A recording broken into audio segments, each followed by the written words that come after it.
Hello everyone, today we are going to learn basic inventor tutorial how to revolve around axis.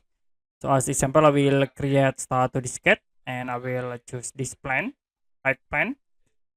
You can draw simple sketch. I will draw in here for the simple sketch like this, and you can click finish sketch. Now, if you want to revolve this object around axis, you can select the revolve tools. It will be automatic select for the sketch, and then for the axis, okay, you can click plus origins, and then you can choose like x-axis or y-axis. This is will be revolved in y-axis.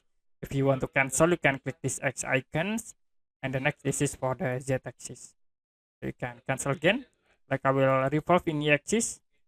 If you done, you can click OK. Okay, that's it for a basic inventor tutorial how to revolve around axis.